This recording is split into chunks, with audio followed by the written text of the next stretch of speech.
मौली क्या है, जाने इसका धार्मिक महत्व। हिंदू सनातन धर्म में हर धार्मिक अनुष्ठान, पूजा पाठ, मांगलिक कार्य, देवों की आराधना और सभी शुभ कार्यों में कलावे यानी कि मौली का उपयोग किया जाता है। पूजा के बाद उसे हाथ की कलाई पर बांधा जाता है। हाथ पर लाल पीले रंग का धागा यानी मौली बांधने की परंपरा बहुत पहले से चली आ रही है। लेकिन क्या आपको पता है कि यह परंपरा कब से शुरू हुई है? हाथ में रक्षा सूत्र या मौली बांधने का धार्मिक ही नहीं, वैज्ञानिक महत्व भी है। मौली का शाब्दिक अर्थ होता है सबसे ऊपर, इसलिए मौली का तात्पर्य सिर से भी माना जाता है। कहा जाता है कि भगवान भोलेनाथ के सिर पर चंद्रमा विराजमान है, इसलिए उन्हें चंद्रमौली भी कहते हैं। मौली को कच्चे धागे से बनाया जाता है। इसमें 3 रंग का उपयोग किया जाता है, लाल, पीला और हरा। ये तीनों रंग बहुत ही शुभ माने गए हैं। इन 3 रंगों का मतलब त्रिदेव भी निकाला जाता है।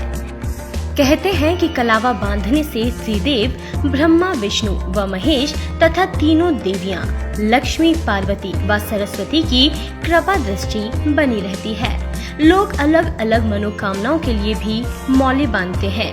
किसी काम की शुरुआत के संकल्प के लिए भी मौली बांधी जाती है। इसका वैज्ञानिक महत्व है। सेहत की दृष्टि से देखा जाए तो शरीर की संरचना का प्रमुख नियंत्रण हाथ की कलाई में होता है। इसलिए कलाई में मौली या रक्षा सूत्र बांधने से कई बीमारियों में भी लाभ मिलता है। रक्तचाप, दिल से जुड़ी बीमारियों, मधुमेह और लकवा जैसे रोगों से बचाव के लिए मौली बांधना अच्छा होता है। इन्हें कलाई पर बांधने से हमारे जीवन में कई स्वास्थ्य आधारित लाभ हो सकते हैं। आयुर्वेद में हमारे शरीर में 3 दोष या दोष हैं, जिन्हें त्रिदोष के रूप में जाना जाता है। इनमें वात, पित्त और कफ शामिल है। वात हमारे तंत्रिका तंत्र को गतिमान करने के लिए आवेग प्रदान करता है। पित्त पाचन में उपयोगी होता है, जो हमारे शरीर के विभिन्न भागों में रक्त की आपूर्ति में सहायक होता है। कफ पोषक तत्वों को धमनी प्रणाली में ले जाता है। इन दोषों की अस्थिरता हमारे शरीर को नुकसान पहुंचा सकती है।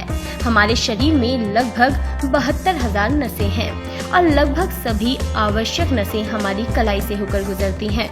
तो हम अपनी कलाई में नसों पर ध्यान केंद्रित करके वात, पित्त और कफ में असंतुलन को ठीक कर सकते हैं। कलाई पर कुछ भार लगाने से तंत्रिका तंत्र को सक्रिय करने में मदद मिल सकती है।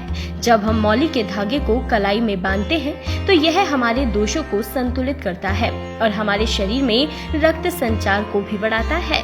वे मधुमेह, पक्षाघात और हृदय रोगों जैसी बीमारियों का सामना करने की संभावना को भी कम कर सकते हैं। इस प्रकार मौली के धागे को बांधने से सकारात्मकता, स्वास्थ्य, समृद्धि, सुख और हमारे समग्र कल्याण में सुधार हो सकता है। हिंदू परंपराओं और रीति रिवाजों में इनका महत्वपूर्ण स्थान है। वे देवता के आशीर्वाद का आवाहन कर सकते हैं और पवित्रता के साथ हमारे जीवन को बढ़ा सकते हैं। कब से शुरू हुई मौली बांधने की परंपरा? वेदों में भी बताया गया है कि जब इंद्र वृत्रासुर से युद्ध के लिए जा रहे थे, तब इंद्राणी ने उनकी रक्षा के लिए दाहिनी भुजा पर रक्षा सूत्र बांधा था, जिसके बाद वृत्रासुर को मारकर इंद्र विजय हो गए थे। कहते हैं कि तभी से यह परंपरा शुरू हुई। मान्यता है कि कलाई पर रक्षा सूत्र बांधने से जीवन में आने वाले संकटों से आपकी रक्षा होती है।